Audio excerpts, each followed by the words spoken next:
Wait ಲಾಸ್ಗೋಸ್ಕರ diet coke ಕುಡೀರಿ ಅಂತಂದ್ರೆ ಅದೆಲ್ಲ ಒಳ್ಳೇದಲ್ಲ, ಹೆಲ್ತ್ ತುಂಬಾ ಹಾನಿಕಾರ ಅಂತೆಲ್ಲ ಹೇಳ್ತಾರೆ.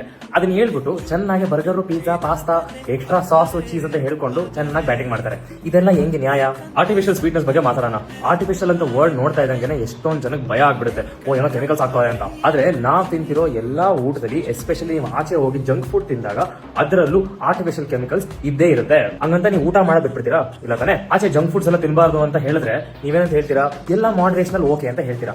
ಅದೇ ಲಾಜಿಕ್ ನ ಡಯಟ್ ಕೋಕ್ ಉಪಯೋಗಿಸಿ. ಇನ್ನ ಡಯಟ್ ಕೋಕ್ಗೆ ಮಾಡರೇಷನ್ ಲೆವೆಲ್ ಅನ್ನೋದು ತುಂಬಾ ಜಾಸ್ತಿ ಇದೆ compared to your usual junk food. ಉದಾಹರಣೆಗೆ ನೀವು ತಿಂತಿರೋ deep fried French fries diet coke ಗಿಂತ ಜಾಸ್ತಿ ಅನ್ಹೆಲ್ದಿ. ಹಂಗಂತ ಇದನ್ನ ತಿನ್ನೋದು ಬಿಟ್ಬಿಡ್ತೀರಾ? ಡಯಟ್ ಕೋಕ್ ಅಲ್ಲಿರೋ ಸ್ವೀಟ್ನರ್ ನಿಮ್ಗೆ ಯಾವಾಗ ಎಫೆಕ್ಟ್ ಆಗುತ್ತೆ ಅಂತಂದ್ರೆ, ನೀವು every day at least 4 to 5 cans ಕುಡಿತಾ ಇದ್ರೆ ಫಾರ್ ದ ನೆಕ್ಸ್ಟ್ 10 years, ಅವಾಗ ನಿಮ್ ಹೆಲ್ತ್ ಗೆ ಸ್ವಲ್ಪ ಹೆಚ್ಚು ಕಮ್ಮಿ ಆಗುತ್ತೆ. ನಿಮಗೆ ಹೆಲ್ತ್ ಮೇಲೆ ಅಷ್ಟೊಂದು ಕಾನ್ಶಿಯಸ್ ಇದ್ರೆ ಆಚೆ ಜಂಕ್ ಫುಡ್ ನೆಲ್ಲ ತಿನ್ನೋದು ಬಿಟ್ಬಿಟ್ಟು ಮನೇಲಿ ಕೂತ್ಕೊಂಡು ಊಟ ಮಾಡ್ಕೊಂಡು ನೀರ್ ಕುಡಿರಿ. ಇಲ್ಲ ಅಂತಂದ್ರೆ ನೀವು ಆಚೆ ಹೋಗಿ ಸೋಷಿಯಲ್ ಇವೆಂಟ್ಸ್ ನ ಎಂಜಾಯ್ ಮಾಡ್ಕೊಂಡು, ಊಟನ ಎಂಜಾಯ್ ಮಾಡ್ಕೊಂಡು, ಡ್ರಿಂಕ್ಸ್ ನ ಎಂಜಾಯ್ ಮಾಡ್ಕೊಂಡು ವೇಟ್ ಲಾಸ್ ಮಾಡಬೇಕು ಅಂತಂದ್ರೆ ಡಯಟ್ ಕೋಕ್ ನ ಆರಾಮಾಗಿ ಚೂಸ್ ಮಾಡಿ.